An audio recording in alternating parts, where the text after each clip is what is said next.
ಜಿಂದಾಬಾದ್ ಜಿಂದಾಬಾದ್ ಜಿಂದಾಬಾದ್ ದಲಿತ ಸಂಘರ್ಷ ಸಮಿತಿ ಹೋರಾಟಕ್ಕೆ ದಲಿತ ಸಂಘರ್ಷ ಸಮಿತಿ ಹೋರಾಟಕ್ಕೆ ಮಲ್ಲಿಕಾರ್ಜುನ ಖರ್ಗೆ ಅವರನ್ನು ಅವಮಾನಿಸಿರುವಂತಹ ಮನುವಾದಿಗಳಿಗೆ ಅಸ್ಪೃಶ್ಯತೆಯನ್ನು ಜೀವಂತವಾಗಿಡುವಂತಹ ಮನುವಾದಿಗಳಿಗೆ ಬೇಕೇ ಬೇಕು ಬೇಕೇ ಬೇಕು ಸನ್ಮಾನ್ಯ ಶ್ರೀ ಮಲ್ಲಿಕಾರ್ಜುನ ಖರ್ಗೆ ಅವರನ್ನು ಅವಮಾನಿಸಿರುವಂತಹ ಮನುವಾದಿಗಳಿಗೆ ಖರ್ಗೆ ಸಾಹೇಬರನ್ನ ಅವಮಾನಿಸಿರುವಂತಹ RSS ವಾದಿಗಳಿಗೆ ದಲಿತ ಸಂಘರ್ಷ ಸಮಿತಿ ಹೋರಾಟಕ್ಕೆ ಜಿಂದಾಬಾದ್ ಜಿಂದಾಬಾದ್ ಜಿಂದಾಬಾದ್ ಜಿಂದಾಬಾದ್ ಭಾರತ ದೇಶದಲ್ಲಿರುವಂತಹ ಮನುವಾದಿಗಳಿಗೆ ದಲಿತ ಸಂಘರ್ಷ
ಭಾರತ ದೇಶದಲ್ಲಿ ಅನಾದಿ ಕಾಲದಿಂದಲೂ ಅಸ್ಪೃಶ್ಯತೆ ಅಂತಕ್ಕಂಥದ್ದು ಜೀವಂತವಾಗಿ ಸುಡುತ್ತಾ ಬಂದಿದೆ.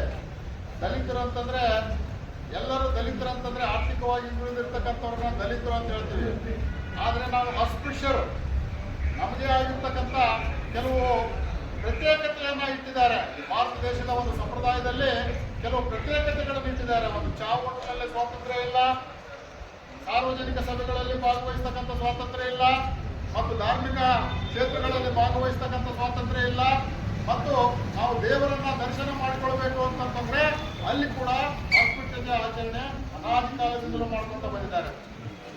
ಹೀಗಿರುವಾಗ ಸ್ವತಃ ಈ ದೇಶದ ಒಂದು ದೇವರು ಇಡೀ ವಿಶ್ವಕ್ಕೆ ಮಾದರಿಯಾಗಿರ್ತಕ್ಕಂಥ ಡಾಕ್ಟರ್ ಬಾಬಾ ಸಾಹೇಬ್ ಅಂಬೇಡ್ಕರ್ ಅವರಿಗೆ ಕೂಡ ಅನಾದಿ ಕಾಲದಿಂದಲೂ ಅವರು ಜೀವಂತ ಇದ್ದಾಗ ಅವರನ್ನ ಅಸ್ಪೃಶ್ಯತೆ ಅಂತಕ್ಕಂಥ ಕರಿ ನೆರಳಿನಿಂದ ಅವರನ್ನು ಸುಟ್ಟಾಗಿರ್ತಕ್ಕಂಥ ಉದಾಹರಣೆಗಳು ಒಂದಲ್ಲ ಎರಡಲ್ಲ ಸಾವಿರಾರು ಉದಾಹರಣೆಗಳನ್ನು ನಮ್ಮ ಮುಂದೆ ಇವೆ.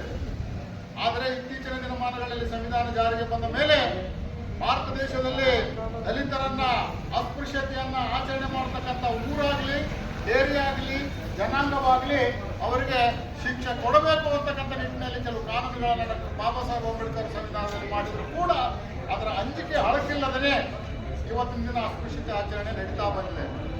ಮಾನ್ಯ ಖರ್ಗೆ ಸಾಹೇಬರು ಎರಡನೇ ಅಂಬೇಡ್ಕರ್ ಅಂತೇಳಿ ಕರೆದುಕೊಳ್ತಕ್ಕಂಥ ಭಾರತ ದೇಶದಲ್ಲಿ ಎರಡನೇ ಅಂಬೇಡ್ಕರ್ ಅಂತಂದ್ರೆ ಖರ್ಗೆ ಸಾಹೇಬರು. ಯಾಕಂತಂದ್ರೆ ಆ ಬಾಬಾ ಸಾಹೇಬ್ ಈ ದೇಶದ ಒಂದು ನಾವು ಹಿಂದುಳಿದಿರ್ತಕ್ಕಂಥ ಧ್ವನಿ ಇಲ್ಲದಂತ ಜನರಿಗೆ ಇವತ್ತು ಧ್ವನಿ ಕೊಟ್ಟಿದ್ದಾನೆ. ಈ ಖರ್ಗೆ ಸಾಹೇಬರು ನಮ್ಮ ಒಂದು ಕಲ್ಯಾಣ ಕರ್ನಾಟಕಕ್ಕೆ ಒಬ್ಬ ಬಾಬಾ ಸಾಹೇಬ್ ಅಂಬೇಡ್ಕರ್ ಆಗಿ ಜೀವ ತಾಳಿ ನಮಗೆ ಒಂದು ಹಕ್ಕನ್ನು ಕೊಟ್ಟಿದ್ದಾರೆ. ನಮ್ಮ ಮಕ್ಕಳು ಶಿಕ್ಷಣವನ್ನು ಪಡಿತಕ್ಕಂಥ ಒಂದು ಹಕ್ಕನ್ನು ಕೊಟ್ಟಿದ್ದಾರೆ. ಎಲ್ಲ ನೌಕರಿಯಲ್ಲಿ ಕೂಡ ಪಡಿತಕ್ಕಂಥ ಒಂದು ಹಕ್ಕನ್ನು ಕೊಟ್ಟಿರ್ತಕ್ಕಂಥ ಒಬ್ಬ ಮಹಾನ್ ನಾಯಕ.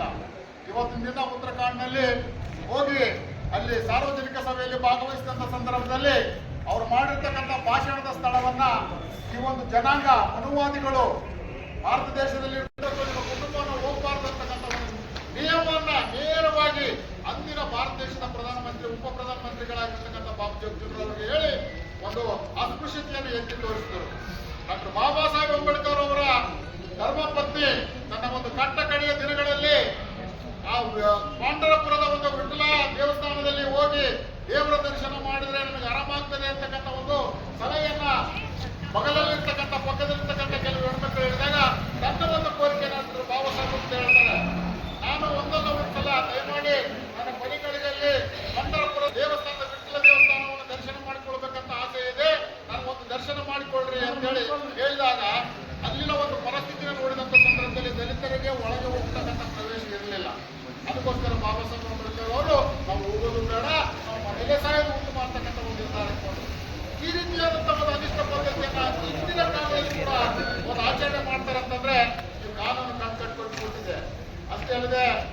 ಬಿಜೆಪಿ ಸರ್ಕಾರ ಪಾರ್ಲಿಮೆಂಟ್ ನಲ್ಲಿ ಯಾಕೆ ನೀವು ಜೈ ಭೀಮ್ ಜೈ ಭೀಮ್ ಜೈ ಭೀಮ್ ಅಂತೇಳಿ 24 ಅಂಶ ಬದಲು ಶಿವ ಶಿವ ಅಂತ ಹೇಳ್ರಿ, ನಿಮ್ಗೆ ಏನಾದ್ರು ಒಲಿತಿದೆ ಅಂತೇಳಿ ಬಹಿರಂಗವಾಗಿ ಡಾಕ್ಟರ್ ಬಾಬಾ ಸಾಹೇಬ್ ಅವರು ಸಂವಿಧಾನದಲ್ಲಿ ನಡೀತಕ್ಕಂಥ ಆ ಪಾರ್ಲಿಮೆಂಟ್ ನಲ್ಲಿ ಒಬ್ಬ ವ್ಯಕ್ತಿ ಹೇಳ್ತಾನಂತಂದ್ರೆ ಇವತ್ತಿನ ಸಮಾಜ ಯಾವ ಮಟ್ಟಿಗೆ ನಿಂತಿದೆ ಅಂತಕ್ಕಂಥದನ್ನ ನಾವೆಲ್ಲರೂ ತಿಳ್ಕೊಳ್ಬೇಕಾಗಿದೆ ಮಕ್ಕಳೇ.